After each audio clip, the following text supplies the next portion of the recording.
Jujitsu. Jujitsu is no joke. It takes years to master. Martial arts are a vehicle for developing your human potential. And nothing in my life has ever put me in face with reality better than jiu-jitsu. Training in BJJ offers a powerful lens through which to examine some primary human concerns: truth versus delusion, self-knowledge, ethics, and overcoming fear. There's more philosophy in our mats than actually philosophy in any Ivy League school. Welcome to Jiulosophy. What's up, guys? Hey, man. What's up? What's up? We're back again with another episode of Jiulosophy here, Corona edition, episode 2, still in lockdown. How's everyone doing? Good. Still smiling. Yeah.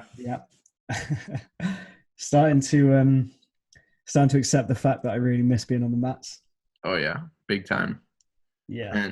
And and the unfortunate thing is that it looks like it's going to continue. I don't know. I guess depending on who you listen to, who you hear it from, but there's a possibility that this is going to happen for quite some time. Looking that way. I've gone past the stage of worrying about forgetting stuff, and now it's like the actual beneficial effects it has just from rolling. Yeah. The release, the fitness, the cardio, the presence, the in the moment. Totally. I think we're all probably going a little. Yeah, I'm sure we're all going a little bit crazy at this point in time. What about you, Iki? How's it going? No, same, man. Like, I mean, it's the routine of it, right? Also, like, pretty much waking up, and I gotta say, I wake up the same time, and it's just like, okay, get up, trying to do something, but it's not the same, man. Yeah, it's not the same at all. It's definitely not the same, but I don't know. Hopefully, we all fall into some sort of routine, and we can try and use this time, like we talked about in the last episode, to help better ourselves in some way. Yeah, absolutely. How did you guys find, like, since last episode, like, being at home? Like, did you find that you managed to work out hard and also, like, learn a lot? Yeah, definitely. Go ahead, Ollie. I've realized something, that I'm either all in or nothing. Like, I really can't do half measures. Like, John, you were showing me doing the drills with, like, the belt and stuff like that. I think I did it for a day and I was like, it's just not the same. I'm either in the gym every day rolling and sparring, or like I really struggle to find that anything in between. Yeah. And same with the workouts. I'm now working out maybe 3 times a day. So getting up with my girlfriend and doing like a cardio hit session, doing weights like at lunch, and then doing the online classes with Louise in the evening. Nice. So, like, you're beating me. I'm fully in. I'm fully in. Yeah. I thought I was doing pretty well. Like, I have a bit of a schedule where around lunchtime I found these really good videos online on YouTube. A guy runs a channel where he does what BJJ workout of the day, BJJ WOD. And on paper, you look at it and it's like, how hard can it be? Yeah. And it'll be like 4 rounds as fast as you can of whatever. What's cool about it is that they involve jiu-jitsu movements, sit-throughs or something along those lines that are body weight. And like I said, when you look at it, you're like, I'm going to fly through this. And then you get to about round 2 and you're just like, you're completely sucking wind. 100%. Yeah. I think everyone thinks like a home workout is inferior. And you do look at it and you're like, do this consistently for a minute, followed by another minute. And then it's like total 6 minutes. And you're like, easy. And then it's so true. Like midway through, you're like, this is nuts. I'll do it in our bedroom, and Rosie, my girlfriend, will be out in the living room area, and I'll come out and I'll be like, and she'll be like, I thought you were in shape. And I'm like, I thought so too, but I guess not. But yeah, so I've been doing those during lunchtime. Every day at lunch, I'll do that. That takes about half an hour, and then I'll go for a little isolated walk around our community just to get some sunshine. It's been pretty nice weather in my area. I don't know about you guys. It's been really nice weather. That's true. It's like the weather knew that like everybody's gonna be inside, and I'm gonna just come shine it's crazy, man. Like as soon as like it was announced the lockdown, I've just been looking at the most beautiful sun out of I my know. window. It's crazy. Yeah, it's really unfortunate that the sun decided to show itself during this time. But yeah, I've been doing those workouts during lunch, and then around 5:30 when I'm done technically working for the day, I'll do like 20 to 30 minutes of yoga. Nice. And I've legitimately kept that up for the past 2.5 weeks, and I feel really good actually for doing it, especially the yoga. I think the lunchtime workout sessions are good because I don't feel like I'm losing much cardio. I don't feel like a fat slob from that. And then the yoga in the evening is making my body feel very, very loose and like strong at the same time. I never thought about yoga as being something that would strengthen me, but a lot of the positions that the yoga classes I'm doing are putting me in are really like improving my balance and my core strength, just staying in these very uncomfortable, unnatural for me positions. So it's been I definitely feel like I'm going upwards as far as using this time. So I'm grateful for that. Yeah, man, for sure. Iki, have you been doing your solo takedown drills? Yeah, man. Actually every day. And I actually found that so I go for runs and I do like a lot of like push-ups, squats, and burpees. Like I'll try to hit a minimum of 100 each, and then like but like with the time and just trying to get better with the time of each. And like at the end of this week, I was looking in the mirror. I was like, oh my god, I felt like I was being negligent about my strength training before, or like just putting that effort into like calisthenics like that because of jiu-jitsu. Maybe I was thinking like, I do cardio already, or Yeah. I don't need to push as hard on this. And now that I don't have anything else, that's literally where I've been putting a lot of effort. And then yoga also every day. It's like first thing in the morning, and then that's be good. So it's like yoga, go for a run, and then takedowns. And I noticed that my takedowns are getting better because I have to do the takedowns on the grass. So my shooting is getting better because I can't just like shoot however I want and just not go as low because my knee is gonna hit the grass, right? So it's like I've just been more cautious. Yeah, and that's been a lot of fun. Bro, the only reason your takedowns are getting better is because you're not actually taking anyone down. So in your head, you're like, 2 points. That's true. That's true. So here's a good You know, question. like, Here's a good question for you guys. What is the most embarrassing thing you've done to try to recreate some sort of jiu-jitsu drills since being in isolation? Oh, bro, I've got 60-pound Wait a mats coming second. tomorrow. Yeah. Oh, Iki? If you just listening to the podcast and this is not on YouTube, I gotta bring this on. So I made this. Iki's Oh my getting And I was his, literally Oh playing my with it this God. morning doing arm bars. Yeah, this has been a lot of fun. Okay, the peel is coming out and shit. Oh, This has that's been like a Fred. lot of fun. Didn't you Oh name my him Fred? God. Jeff.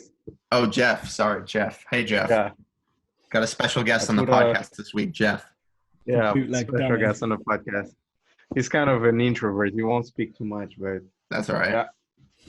Oh, man. Go on, when's your grappling dummy arriving? Man, so here's the thing. I haven't actually ordered one yet. I keep going back and forth. I'm like, because I did a similar thing to you, Iki. I made a Jeff as well. For those that aren't oh, watching the actual visual version of the podcast, if you will, Iki stuffed his gi with pillows and clothes and stuff like that to make Jeff. So I made like a version of Jeff myself. I took a rash guard, I filled it up with clothes, and then stuck it inside of a gi. And similar with like the pants, I filled spats with clothes and then put that in gi pants. And so yeah, I've got my own version of Jeff. And it's just like, it doesn't do much for me. I've never been a guy who's going to go and do like armbar drills. It's just not my thing. You know, maybe I should, but it's just not my thing. Like, I think the best you can do with a Jeff type character is a lot of like top drills. It's very difficult for a hard person like myself. Like if I'm gonna take the time to drill anything, it's gonna be like guard stuff. And I haven't had much success with Jeff. So I'm wondering if I'd have much success with like a real grappling dummy. What I like about the grappling dummy is that like the knees actually bend, you know, as if somebody were in your closed guard and sitting on their knee. Yeah. And I think that's pretty cool. Whereas you can't do that with a Jeff. So I was trying to this morning. I was trying to see how can I do that with the Jeff, because I think I have to put something harder inside of his, almost like What a are we talking about? What has happened? I was ignoring it. What have we resorted to? We're stuffing geese with pillows, and like this is. So like, because the other day I was trying to do something, but I realized this was just stupid. I stuffed up the pants, and I was just trying to drill single legs with stuffed pants, and I was like, this is ridiculous. Oh my god! Honestly. This is like refugee camp for Brazilian Jiu-Jitsu, guys. Yeah. It's so true. It's so sad. But I don't know. I'm like on the fence as to whether or not I want to buy a real Jeff. The thing is, Yeah, man, man. like it's never going to be as good as the real thing, right? No, never. But in this current climate, like it's probably the best of a lot of bad options. Jeff probably being the worst of those options. Yeah, it's true. But it's like for 60 pounds, you know, am I going to use it once and then be like, all right, this is stupid. Let me go back to, you know, drills with my belt and things like that. Yeah, I think the thing that clinched it for me with the mats was like, if this does just drag on for ages, even if I can't get anyone round and I can't actually drill like specific jiu-jitsu stuff, what I can do is just work on my movement. And having that space, like, is if I really do actually go out and do it, should be beneficial. However, my girlfriend has agreed to 2, maybe 3 times a week to come out and do some stupid stuff with me. So that's so good. Yeah, I tried my first teaching session with my girlfriend the other day, and she took it in a little bit, but I just don't think she feels the power, the love of jiu-jitsu. You know, she was just doing it to make me happy, which was super nice of her. Yeah, but she's I not said to mine, like, when's our next lesson? Yeah. I said to mine, like, do you want me to teach you some stuff? But like, do you want to learn? She was like, no, I got no interest. Exactly. Which, you know, just makes no sense to me. But I guess there are people in this world who really just don't have interest in jiu-jitsu, which makes no sense. I know, but you know, it's one of those things. Oh, you guys are. I mean, I'm gonna have to be happy with Jeff here. So you know, it should be great for now. Yeah. Well, and my girlfriend also told me that she knows how to fight already, so she doesn't need jiu-jitsu.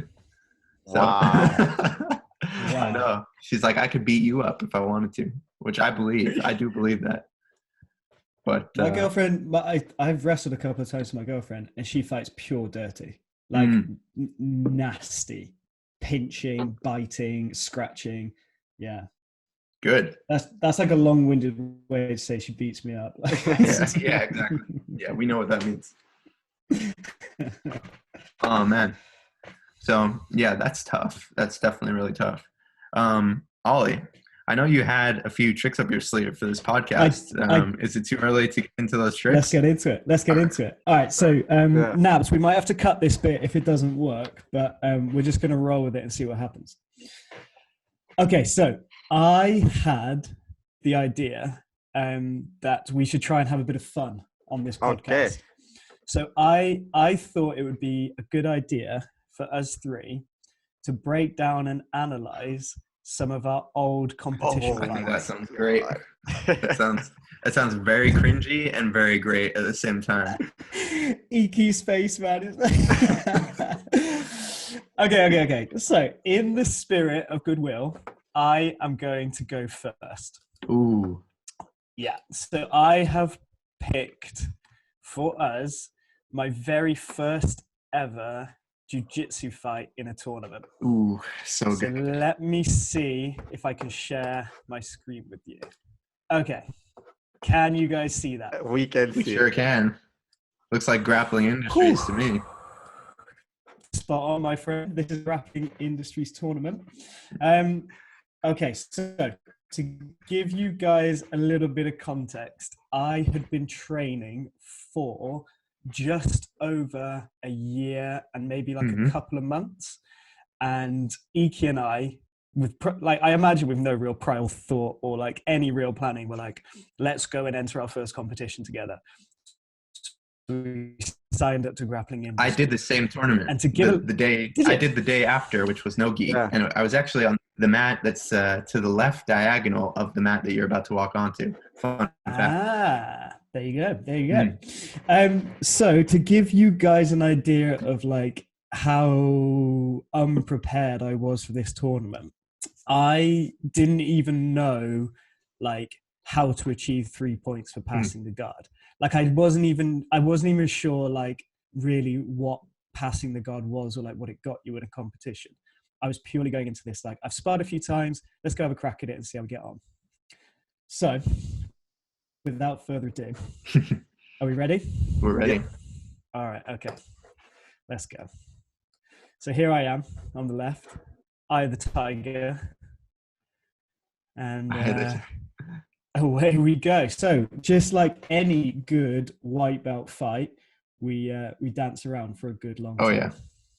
And So mess about trying to make grips. Yeah, was there? Do you think there was any thought in your mind as to like what kind of grips you wanted? Dude, absolutely no idea in my mind what I was doing or what like my plan what was your division at the time? What was your division at the time?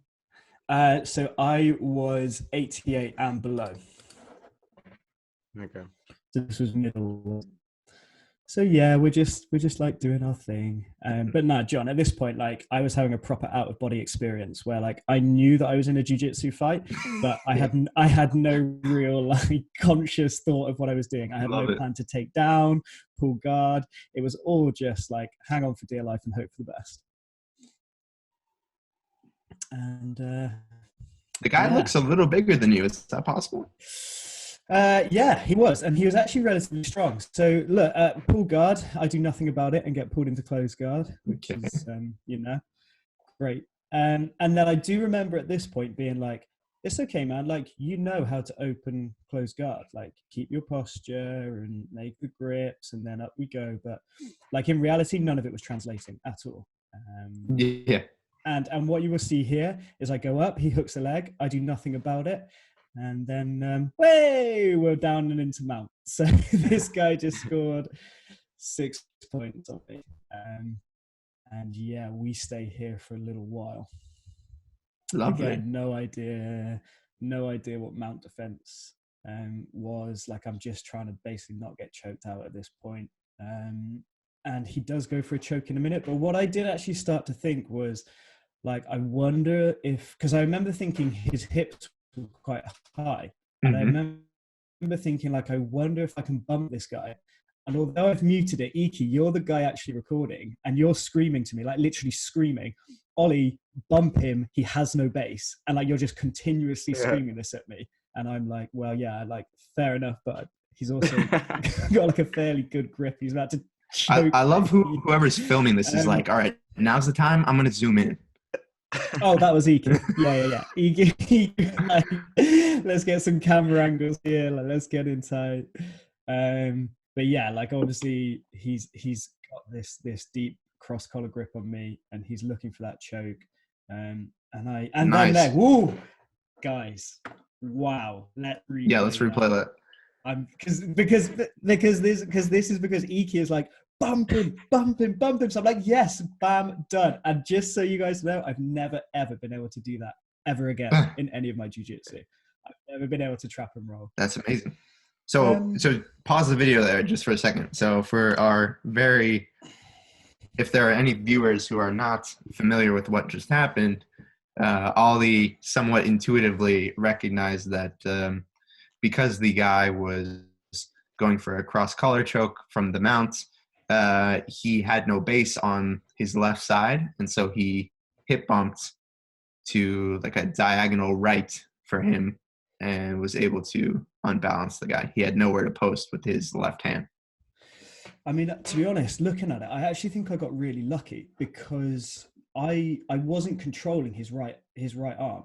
Like I didn't really secure the roll, if that makes sense. Like Yeah. I think just because he was so committed to the cross collar that as I came over, I got away with it. And I do an okay job of pushing him over, but it's not like I really grabbed the arm, set it up, and then went for it. I don't even think I trapped his leg at all as well. You're right. I think he overcommitted a bit. And then the other thing I remember vividly from this fight was like, I'm now really scared of trying to open this guy's closed guard in case I get swept into mount again. And the unfortunate thing is you didn't get any points for that reversal because it was just a reversal, not a sweep. Yeah, his leg wasn't trapped, so it wasn't like going from half guard and sweeping in. But I think I passed. I think I open on. Yeah, I think I'm basically doing like a really stupid thing here and trying to just pass open on my knees. But I am very, very scared of standing up at this point. And I think we stay here for an awfully long time. So what's actually interesting here is he's getting warnings from the ref because he keeps sticking his 4 fingers inside my gi. And in the later fights, the ref actually stopped one fight and said, like, if you do that again, I'm going to DQ you. And then in a separate fight, he actually did get DQ'd for knee reaping. That's the kind of level we're talking about here, boys. Yep. It's high quality white belt stuff. And I mean, looking at this, like my head is so far over, like I'm leaning into him. Man, I'm keeping the elbows and doing an okay job, but not good stuff. Not good stuff. It's good to watch these things every once in a while. It is. The problem with them, though, is like most white belt fights end up in this position, right? Where you're either in someone's closed guard or having your to closed sweep guard. you as well, or to get anything going as well.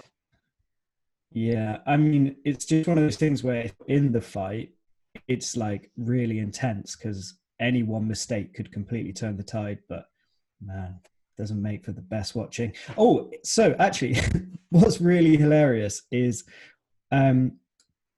about a week before I entered this tournament, some blue belt, he kept hitting me with a bump sweep, and he hit me so many times with it. He showed me the defense, which was if someone goes for the bump sweep, basically posture up as much as you can and push your hips into them. And I actually think I got away with it. Like I think I just basically keep like pushing into him.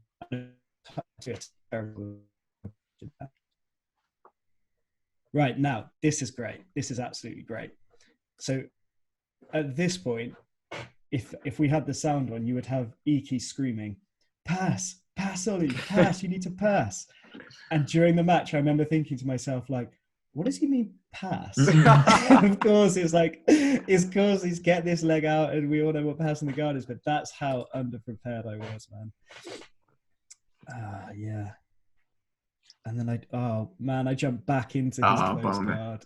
It's funny because it's also like a strategic understanding. I think sometimes at white belt, maybe people don't understand, like especially the guy on bottom in the black gi, he didn't need to be so aggressive. Like he didn't need to open his guard by any means. He's up 6 at this point.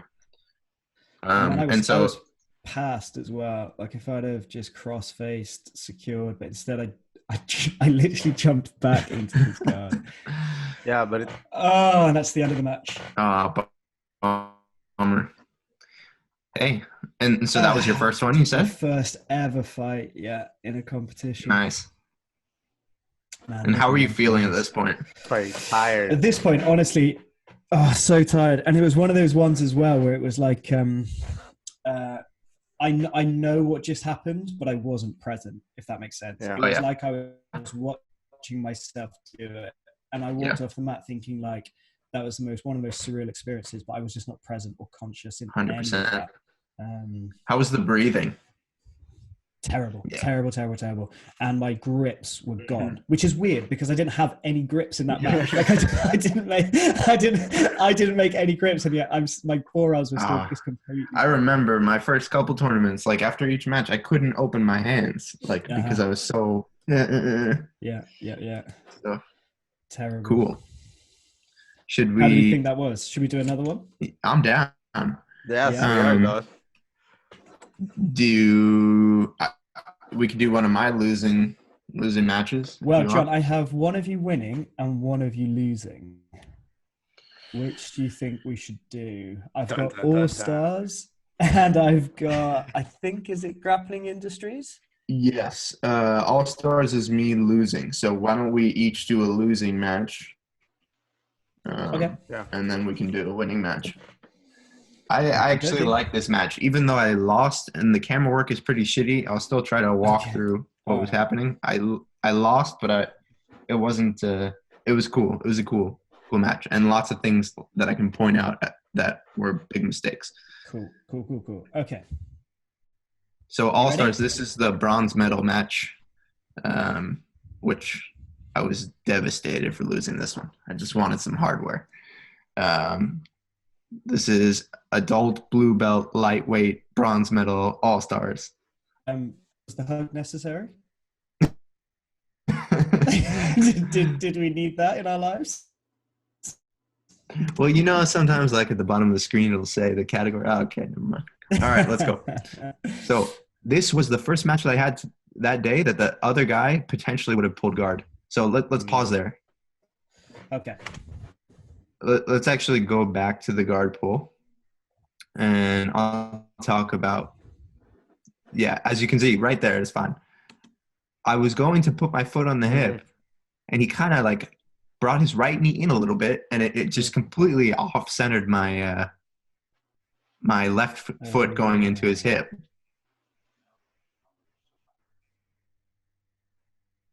His left hand on my right pant. So he knew it was coming, which really well done on his part, and completely threw me off. But as you'll see, which I'm was kind of happy about, was that I immediately throw my right leg over and around his right leg. So it's coming. You'll over see down. in a second. There. So And you make yeah, it grow. and underhooking with my left arm. It's a pretty hard angle to see. But so let's just play that one last time if you don't mind, because I think it's a cool detail for people to see. I completely failed at it. It sucked. But this is referred to as the matrix. If I pull this move off, it's a back take, a potential back take. So I underhook with my left hand and throw that right leg over, hoping to clamp down on his right calf. Went completely wrong. And he starts to pass, as you can see here. So pause, please. Pause. Yeah, perfect pause, actually. So okay. Right there is good. Right there is good. So now he's past my guard, but I knew I needed to move like really quickly so that he couldn't secure the points. So what I start to do is, as he's securing the position, I kind of off balance him with my left arm, bringing him to the camera so that he pushes away from me, and I start to frame and try to get my guard back. Let's play it and see it. Let me see if I can play it from here. Yeah, so that's you perfect. push him away, and then he comes back, and then you frame and then you come in. Try to bring it in. Yeah, that's what I like to do a lot, like the action reaction. He goes knee on belly. Get half. Nice. But I'm framing, and you cover close. I get the full guard. Yeah. Nice, man. So that was a cool like guard retention technique when shit has gotten really bad. Is the idea of like almost throwing the Hail Mary to one side and then bringing yourself back in and framing. Now, had you been working that? Is that something you'd been drilling? It's something I've been using a long time, and it does work, especially if the guys have similar size. Yeah. So now, John, here you're doing something which I really like, which is wrapping your arm over the elbow, clamping it to your body, and then I love to feed my arm through and like grab his cross collar lapel. Totally. That's just Galino taught me that one, and that's like my go-to. If I could manage to get that, like, it's happy working from that for sure. Really good, and I love that position too. I actually think you're much better at that position than I am, but I've been trying to use it myself. But he did something really interesting. As you can see, he steps up with his right foot, which kind of blocks my hip. You'll see. I think he did it again. Maybe not. Okay. So, but then I start to see this position here, John. This is something that like infuriates me because my go-to sweep is a scissor sweep, and as soon as this knee comes up, it just gives me all sorts of trouble. And I think it's basically the defense to it. You can't do anything from it, but I hate it. Yeah. So what I should have done, in my humble opinion, you've got two options. If I estimate this correctly, with my right foot, I should have lassoed. So I should have brought my right foot over and onto his shoulder, some type of lasso frame, if you can imagine that. Yeah. Or hip escape a bit, bring my right leg in a shin to shin, and kick out, which will completely collapse his base, and then bring me back into a closed guard. Can you imagine that? I can. But what does happen? Should we find out? I don't remember. Let's find out. Also, you tried it. So to be fair to John, you tried it. You kind of push him away, right? Like you bring the knee in, you push him back, you try and get into. Cool. So, ooh, nice. In a Granby style guard retention, let's play that one more time if you don't mind, because me locking up the triangle is kind of important in this. Okay, so we're going to play from here. So he looks like he's aggressively trying to push back into you and trying to pass. To where you do a Granby style roll, and we end up with a triangle. Yeah. So he pushes in. You come up. Nice. And it was actually Josh who was filming and watching this match, and he started screaming triangle. And because, I don't know, I just wasn't thinking of it too much. But anyway, the angle is decent. He's gurgling a bit. So I'm like, all right, this is awesome. We're gonna get this. He was stacking me really hard, and I'm not going to say it was fully locked, but he was definitely losing breath big time. But as you can see, he steps out with his left foot. The ref sees it and restarts us in the middle. Now, under those circumstances, which you guys probably know, if a submission is locked up and you go out of bounds, I get 2 points, but they still restart us on our feet. You can see that here, right? Like he's got 2 points back here. You've got 2 points. He's got his 5. And I'm guessing the reason you got restarted is because the judge didn't see it as him deliberately going out of bounds to a submission. Cool. And I think I pull another shit guard pull. That's another thing. Some things never change, Joe. I know. Well, I think, it's like one thing that I am still really working on is to just slow it down.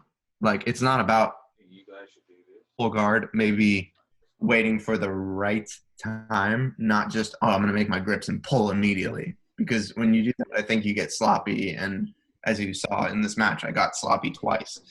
So he's like, at this point, were you like aware that you were so like 3 points behind, and you were you like, oh, I gotta get it, I gotta get him on points, gotta get him on points?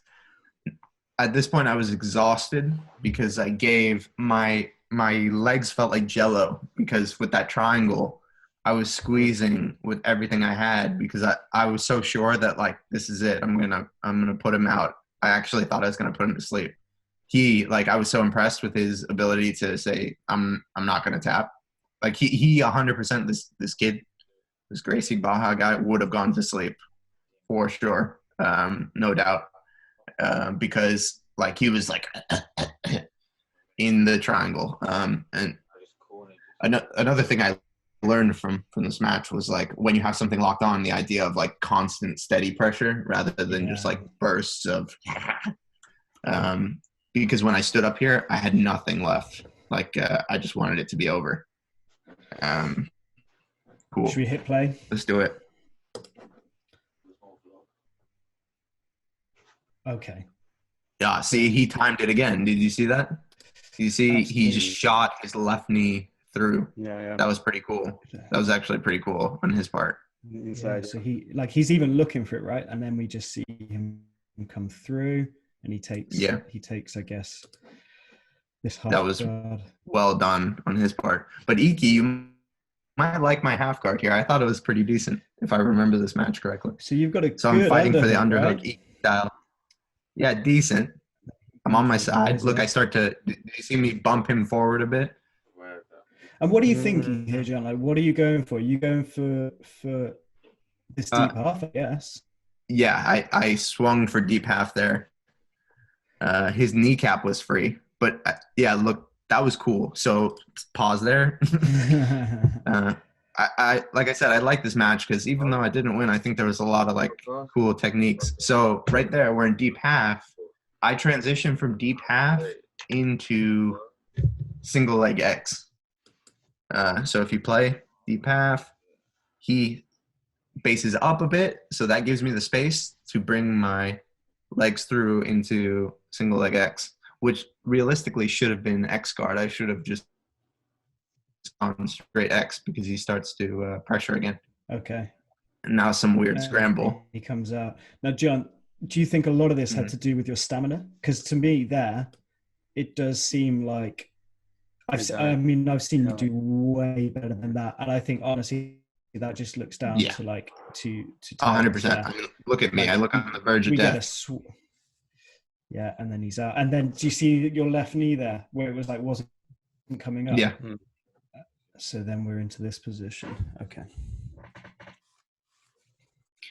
So yeah, whenever I started to turtle, he would get a really good collar, like inside collar grip, always like threatening the choke every time. As soon as I would turtle, you'll see. I thought he was going to rip my arm off here. Yeah, so this seems like this could have nearly been a submission. Mm-hmm. I mean, you're not enjoying that. No, not definitely one not. bit. But I did feel like I could roll out of it, and I think you'll see me attempt. Yeah, see, I start to try to Granby again. So it's interesting that you're thinking about a Granby, because Ike, I don't know what you'd be thinking there, but for me, I'd be looking for that single leg. Oh, so I tried to sit out there. Did you see? I did. Let's bring it back. And so we're here. And you'll also see I do start to try single leg. Double leg. I think I'll try to get up because I'd be so tired, like that I don't know if I would want to engage with a single leg. I think I'd reach for his belt, stretch my hand on his belt. Watch it, bro. Watch it.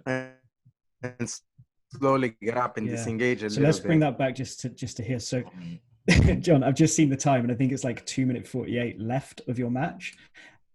Yeah. And this just makes me feel tired. Like when some guy's sprawling on you and you're going for that, and then he's got your neck, and then like he pulls you back down, like, oh.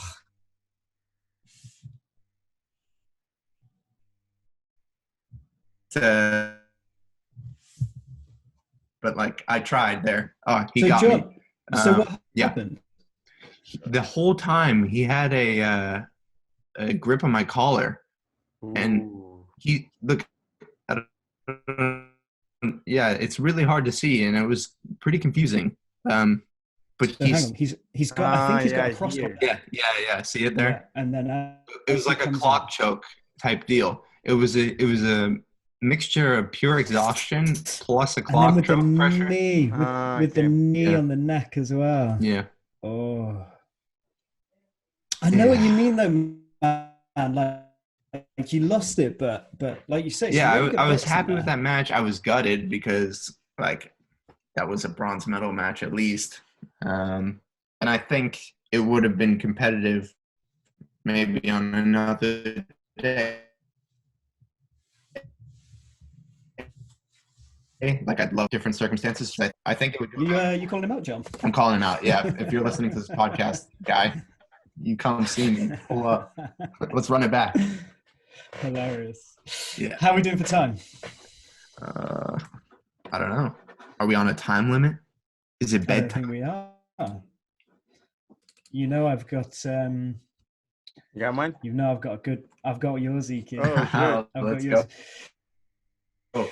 But so in this one, Iki, I actually don't. The only one I have of you losing is the final for the London Open, and I feel like that, like Louise said, that guy got you with just some of the sneakiest stuff that I feel like. But I mean, could watch I think I mean, I think we can watch it, but it's also good because I think two things. First is sometimes I'm so committed to putting more pressure and moving forward. And this time I was so sure that nobody's catching me on the Kimura. That's the only thing I was thinking of. That I forgot about my neck, you know. So I mean, it's like it works out, and it was good. Like I liked it a lot. First thing I did on Monday after that, I was trying to catch people passing my guard with the same move, but it didn't work. Okay. Well, let me. I've got it here. Let's watch that one. But then, what I think it'd be kind of useful to do is to watch one of your earlier fights at the London Yeah. Open, where you won, Do but you there have was a one? lot of back and forth. Oh, okay. Yeah. So let's watch. Let's watch the one where you get caught. You're a good sport for doing this as well, man, because if people don't know, they're about to see what happened. No, but I really like Okay, that fight. hang on. Yeah, it was a good one. Okay. Right, we're ready. Here it is. Okay, you guys see that? Oh, cool angle on this one. Yeah, man. Yeah, so this was Dana. Yeah. She shot this, and she was up in the bleachers. So, bro, I'm just gonna let it run, and then you let me know if you want me to stop. But I kind of feel like it speaks for itself. That's what you do. So it starts, and I thought he was gonna pull guard, so I pulled first. And then this. I mean, so this is just this is critical, right? This is crucial. Oh wow, this is a cool angle. Like because I saw it from the sidelines. I didn't see him pull the lapel out. Did you not? So I saw him pull it out, and I remember thinking at this point he's pulled out the lapel, but it's worthless because Iki is now inside control, putting Iki's pressure on him. Like this is only going to go wrong one way. I'm and so then, calm here. Yeah, and then wow. it starts choking me, and I think that it's not that like as long as I keep going further. Like I thought that as long as I keep no, stop recording. You know, it's funny. Okay. I actually didn't know I passed out like that because when they woke me up, I was like, no, I didn't lose, and I was arguing with the ref, like, no, like, why did we stop? And it's like, oh no, it's over, it's over. That's so crazy. So that was really fast. Because this is you. When did he take out the lapel? Like, so you make your grip, you pull him into basically you don't always, but you go for the collar drag, where you want to secure the takedown, and if it messes up, then you end in half guard, and then you're just happy here. Like this is where you chill. Yeah. But then, he deliberately comes down and he starts to fish your lapel there. Yeah. So he wants this, right? Yeah. Like and I think afterwards when we were chatting, he was saying, "Yeah, I've been drilling this a lot." Like if you notice, he doesn't even resist my sweep. I didn't necessarily finish. I didn't even need to. I just almost turned around and I swept him. Bro, like, I would go as far as to say I actually think he set it up. Like, yeah. So watch and let me know what you think. Like, he grabs the lapel, and then I think he sits back into it. Do you know what I mean? Like he kind of felt okay with it. He didn't resist. Let's put it that way. He didn't resist the sweep. As soon as he had the lapel, I think he was confident about whatever was coming. Yeah. That's so crazy. You go, and then kind of, I mean, this is his thing, right? He was just so chill with it. Yeah. So now I'm passing, right? And this is dude, it. Honestly, at this point, when I see you in side control, and you see how your shoulder there is pressing into his face. When I see you in this position, I'm just like, okay, like this guy is in for a world of trouble, a world from hurt. And I remember vividly thinking this is only going one way. And then he has that grip. He makes the changeover. You're doing a good job of fighting the arm, and then I think if the ref wasn't in the way, this is where he comes out and then So he told the ref that I passed out. The ref didn't even notice. Yeah. Do you remember at this point thinking like he's choking me? Like this is bad? Yes. So like you see like when his hand is like stretched, if you notice like I backed away a little bit as well from the choke. And I thought then sort of like now I can go back in. But yeah, like and after that, that's like when they woke me up. So he says like even the ref didn't notice. He was the one who told the ref. Man, so quick. Yeah, that's tough. Hey man, Fair play. part of the game. You got to roll the dice. Part of the game. I think it's like it's a risk that I didn't know about pressure passing because that pass it's so slow, and I'm not worried about speeding it up. That in many ways it leaves time for the other guy to think of something sneaky. Yeah. Well, you know what I mean? Like I could have stayed in half guard forever, and like I'm not worried about it. Doesn't have to happen fast, but like if someone has something that I don't have, they also have the time to do something. Yeah. Potentially also like, you know, being aware of any grips, like breaking any and all grips. Cause I mean, I guess the lapel grip, that was just so sneaky. I don't even know. Yeah, man.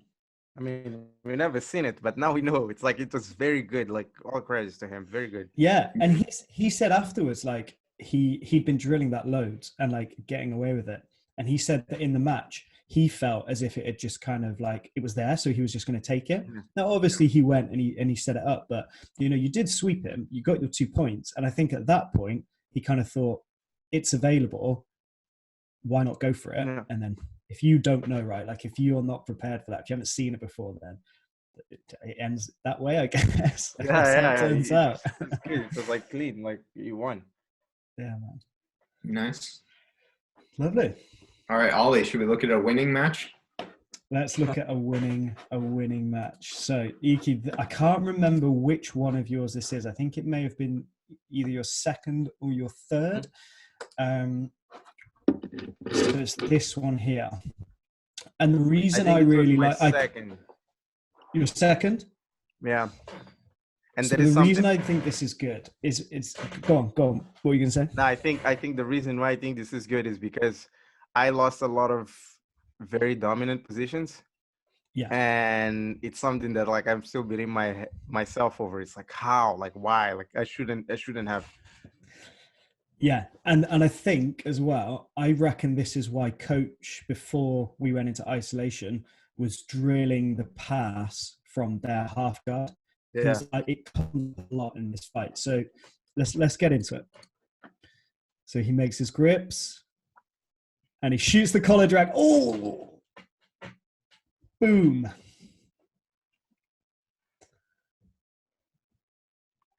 That's my head in the back there. It is. And I mean, if you had sound on right now, you would just be hearing the funniest narration from Coach. Okay, so here. Yep. So go back. You're trying to secure before the takedown. Before here, yeah? Here. So here, after securing the takedown, I'm trying to go to north-south, right? Pressure. If I may. Go ahead. I think that was a mistake. I feel like instead of going over his head, you should have cross-faced him and flattened him out. You see what I mean? So instead of going over, my hand should have gone under his face. I think, right? Like I don't know, but I feel like if you could have gone around and controlled his face and twisted his head, you could have flattened him out, and then that would have allowed you to come around better. Maybe. I mean, again, just my opinion, maybe. It seems like he was starting to bring his bottom knee in. Am I wrong, Iki, or no? His knees in. His knees in. Yeah, so I think a good way to counter bringing the knee in is to go to north-south, but it's all situational. On the north-south is so you know like how Bernardo Faria always talks about putting pressure by keeping all your weight in one point of your body. Mm-hmm. So it's almost like you're hitting it in a diagonal. The problem is my legs are not stable. So I'm putting all my weight on my shoulder, and I'm not focusing on making sure that my legs are like a good like tripod, because it's like you work like a sort of it's like a tripod with 3 legs. The weight is on your shoulder, and then your legs, as even though your body's kind of twisted, your legs still have to be very strong and stable. And that was it. That's the perfect example of doing it wrong. Well, it's interesting, man, because if I've basically paused it just before you get, I don't think it's a sweep, right? Because it's not, he hasn't established a guard, but he reverses you. Yeah. I think what's key here, right, is he has a grip on your pant leg, but more importantly, I think, is he has this grip on your belt. Yeah. And if we hit play, yeah, we're over. But then my leg, my right leg was also like not, how do you say it? Maybe I should have opened it more so that to make it's almost a tripod. Work as a, yeah, to make more of a base. Because my so legs it's interesting, right? So John Danaher talks about the fact that if you're side onto him, so like your head is pushing onto the side of him, then it's hard for him to sweep you, right? But the more you line up with his body, the easier it is to topple you. And I think what's interesting here is, if you look where your knee is, your legs aren't out, that they're not creating that base like you're talking about. And my hips could have been down first on his face. Man. So that he wouldn't have like, so that this grip on my pant wouldn't make a difference, because you would be trying to take the weight out of his face. Another alternative option could have been, like, if you rewind to as soon as the pass started going, he was like truly committing into, if you go back, like at this point, maybe even like right there, as he's trying to bring his legs into you, he's like really low on his side. He's not really using his top leg as a really good like guard retention frame. He's not really swinging the top leg in. You could have jumped over the legs and gone to the back. Yeah. You know what I'm saying? Instead of continuing to go to north-south, you could have gone the other way on the clock, jumped over his legs, and gone to his back. Yeah, and my knees shouldn't have been on the floor as well. I think they were on the floor for too long. But cool. Like, let's continue. Yeah. Yeah. So he's doing a really nice job there of getting his hips low, I would say, and he's on his toes as well. Did you still feel has at that this belt point, grip? So he now does, I'm waiting for his belt, and I'm trying to get on my knees. There we go. I mean, and then I recover guard. I'm going to level with you, man. When you pull this stuff off, it's the most annoying thing. When you sprawl out and then you come up and you fish that leg, it's so annoying. And then we're just, that's good. That's so nice. Let's watch some beautiful half. Yep. You made that look easy, man. Yeah. People are clapping. People are like, let's just roll that back. Let's just roll that back. People are actually clapping. So we're here, underhook. You come up. Yeah, man. So nice. Look at that. Danny is clapping you. Beautiful. Remember, we were drilling this on Thursday before he was saying like, feel the momentum, don't fight it. So if you can't go under, just down. Yeah. Nice. So what's really interesting, and this is why I remember when we came off the mats and we were chatting, I remember saying to you, like, we need to figure out why it was so back and forth. And then literally the following week, coach, for like the next 2 weeks afterwards, was drilling this position, right? And if you remember, he was saying that it's not wrong to have your head up here, like to be pushed up at the top. But what you do need to be careful about is basically where your left leg is now. Again, you're really in line with the guy, which makes it easy to roll over. So when we've been doing it, this left leg has basically been like really far out as a base, really low so we can't fish, and then the body is pushing onto the side. And I think coach was basically doing that because of this match. Totally. And also, we can keep playing, but it's like the other guy, his spine is in perfect alignment at this point. Like if you're have an underhook with your, in this case, Iki's left arm on the guy's back, he can pull his spine out of alignment, which makes it Yeah. very hard for him to bridge.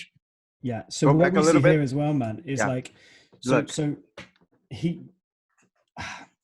your knee coming in is like okay, and then he slowly opens his legs, right, and you're out, right, like, and I was thinking like amazing, secure side control, and then you come over, and then he's But in. go back a little bit. That makes a lot of sense why it was easy for him to do. Look at my leg, my left leg. Yeah. It's like I have So it's zero almost like base. you're lying on. Yeah, it's almost like you're lying on top of him. Yeah, and also like as soon it's like this leg should have been sprawling more. Right now at this point, first I should have freed my knee properly, and Well, only before that, control his left leg so that he can't hip escape. Because what he does is he does what coach says, which is the gamble, right? If you open your legs to hip escape, you can allow the guy to take his leg out and then just pass. But and this leg you see how you're not controlling his leg, so he comes out, he hip escapes, and then he elevates over and he gets the points. And then my head also was still very high, so he could. It's like like he could still push it in a way. Yeah. And like all white belt fights, we end up in a good close guard. Nice control of the posture. The funny thing is, I don't think he scored a single point on you at this point, has he? So he just got 2 for that, but until then, I don't think he. Oh, right. Yeah, he was in half guard.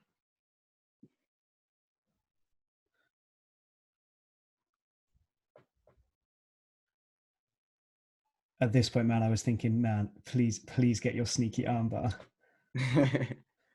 So that was nice, man. Like I know you nearly gave up the past, but what I do like is something that I've noticed we do a lot more now is turtling to try and protect the points. So he comes over and then you're straight up. And then he seems like he's overcommitted.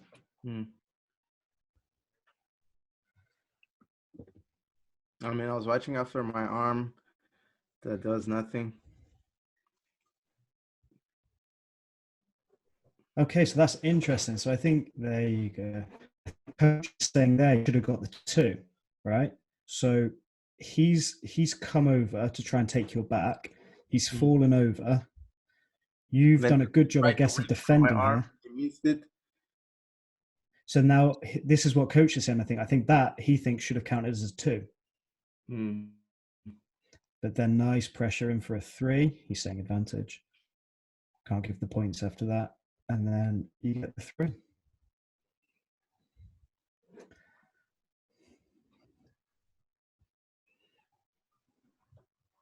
Do you see what I mean by the fact that this is like you won this match and that's great. However, there was like loads to learn from it. Yeah.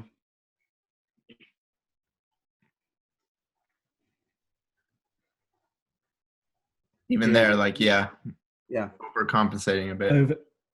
Over committing just slightly, right? And the hips are quite high. So then you nearly get a little whoop. Yeah. If we were not the same weight, he would have made, like, if he was heavier than me, maybe he would have swept me. Yeah. But he's, I mean, yeah, now we're talking. So there as well, man, like, you see how your hips are quite high up. So like I think this is around the time, like, for example, so here's a few things that I noticed that I've been trying to do solo just to improve my pressure in here. You see, like, how like I'm almost like a tripod kind of thing.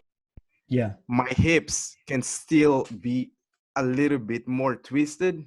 So there is slightly more weight on this shoulder, but my legs are still wide open. And it's like, I move less. I move way less. And my hip actually goes slightly higher. I mean, this is good. Like I still felt pressure and stuff, but I can still improve on this pressure here. I think so, man. And to me, it looks like that the pressure is coming down more to his far shoulder, like his face, whereas it could be going towards the near side shoulder into his near side face and then through his chest as well. And his jaw as well. Like, because here, like I had my shoulder closer on his jaw. So if I had it on his jaw, this leg would have just dropped. He wouldn't even been thinking about the bottom side of the body. I mean, you're doing a good job of controlling the near side hip, right? Like I wouldn't want this guy in this face, but then look, man, like, yeah. Oh, and then back again. Yeah. So let's watch that back, man. So we've got you with the pressure on top. He does a good thing of bumping. Because I'm almost falling already. Yeah. Back again. And then come over. I think he's got you back to his half, right? No, not yet. Oh, yeah, you got it.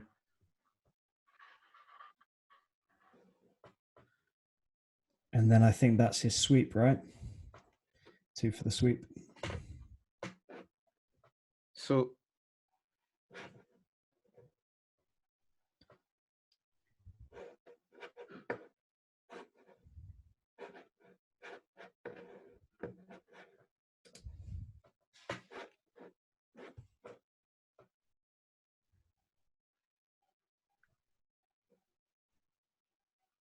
Ooh.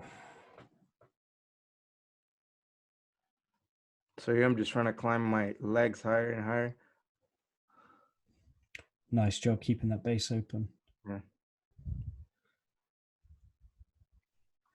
Do you sweep him again from here? I don't remember, man. It's like the first time I'm watching this I did once. This is really interesting. Like, yeah, man. And then we're up again. Oh, just hit the. Yeah. Then I went the other way. This is something like I was really happy about, because for the longest I've been insisting on the sweep that I have. Like, if I have that sweep, I go for that. And this time I didn't go. This is when I was about to start going for the sweep, for the pass that Luis was showing us, and he was like, forget that. Just keep the pressure. Forget trying to do a beautiful pass. Nice, man. Nice. So was he saying to you at this point, like, you're thinking of going for the pass, and at this point he's just saying, like, no? Yeah, it's like, no. Just keep pressure. Nice.